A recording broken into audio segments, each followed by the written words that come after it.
while Cronje and Birkin were getting ready to do battle after their compulsory 15-minute stop at DSP.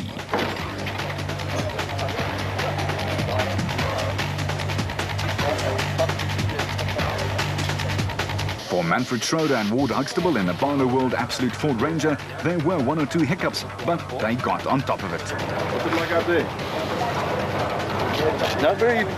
It was quite rough. Just the first lap, our steering wheel came off, so to stop and tighten it again, and it came off. We ended up getting here with 2 bolts, and then the last 5 k's we had a puncture. And then, the second lap we had a nice clean run, but it's very dusty. You can catch the guys and you cannot get close to them too fast. Vehicle and asset finance from ABSA. Going off the beaten track to find solutions. Finance from ABSA. Overcoming all obstacles.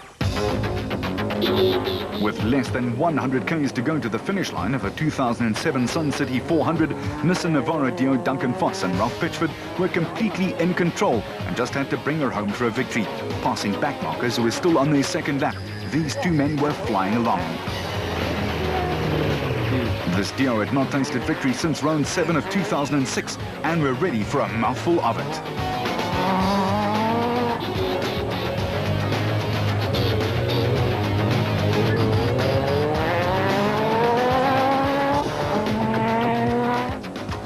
And in the special vehicle class, Alfie Cox had passed 17 other cars on a storming run to get into the lead and second overall in the new Motorrad Bat. Woolridge and Schulthammer were next, and they themselves had a superb drive, finally looking like they were going to open their championship points account.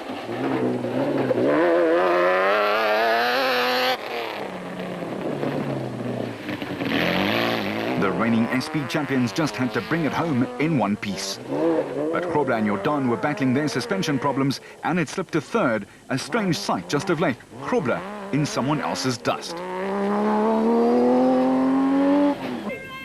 Sewald and Moller were getting a lot of encouragement from the roadside and were on their way to upsetting a whole lot of big names. They were loading up to record the 3rd fastest time for the last loop.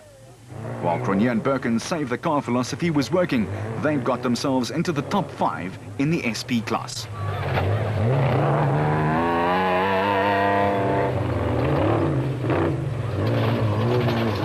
But their rearview mirrors was full of a flying Hutchison and Bergman who'd sorted out a lot of their early troubles in the Motorrad Bat, and they were really batting.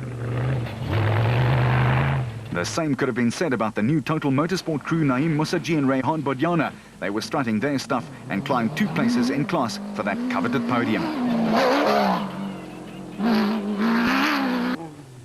Tollefson, who's a mountaineer in his spare time, and Quinn were also very consistent, and they picked off cars in front of them with regularity. While others dropped out ahead and behind them, Marsh and Groenewald were up from 21st to 9th overall, a sizzling drive.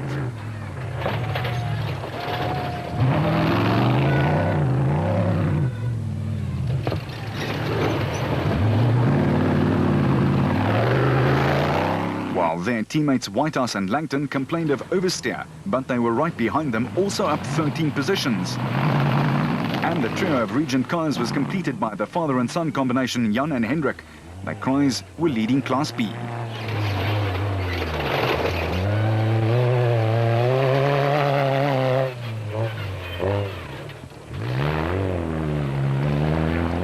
Schroeder and Huxtable were up to 6th in the production car class and SP, but were hoping to perhaps pick up 1 or 2 more places, but 2 punctures ended that idea. Taylor and Keith also produced one of the drives of the afternoon and closed the gap to the Kroes in Class B to just 1 minute and 46 seconds, but couldn't get any closer. Ruacon's White brothers were finishing with gusto, and on the home stretch, they slotted into 9th place in the specials. With a Meccarin Excel dealer Toyota of the De Bruins taking 7th in the production cars, they started off 63rd in the morning and just kept going smoothly.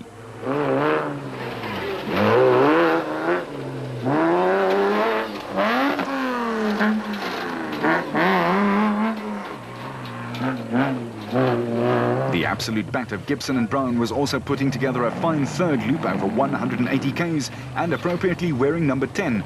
That's where they would eventually finish. Ruacon's racing team got a 2nd finisher to the line as the Brain and Brits wove their way around and over the last obstacles.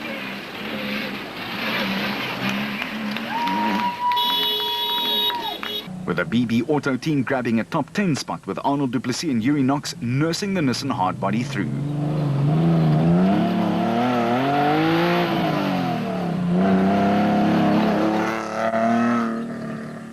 Visser and LaRue worked their Toyota, nursed it all the way through and won Class E handsomely. It was a great performance.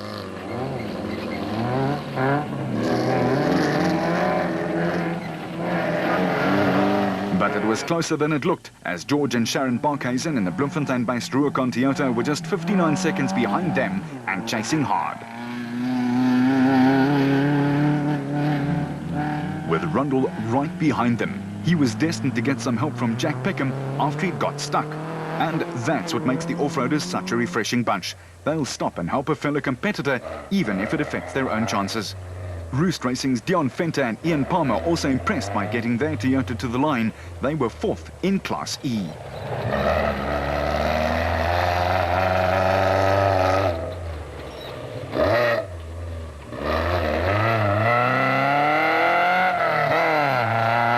And then the emotional story of the day. The Raconics Nissan of Kutsiela Beskagni may have been looking the worse for wear, but he soloed it up to 2nd in class and a tearful finish back at Sun City. A brave performance for his co-driver, Johan Gerber.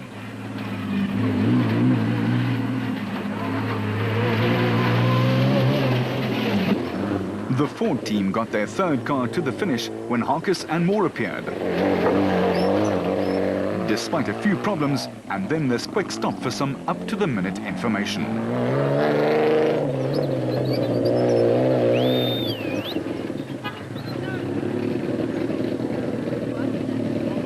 In Class S, Nick Gosler and Richard Carolyn had finally taken the lead after a race-long battle with Schilling, and they made the most of it. While Schilling and Davies battled a myriad of mechanical problems and lost an hour trying to fix them. Hey, yes, good.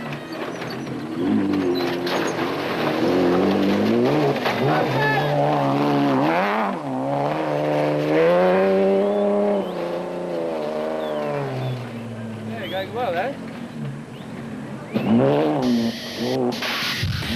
Back at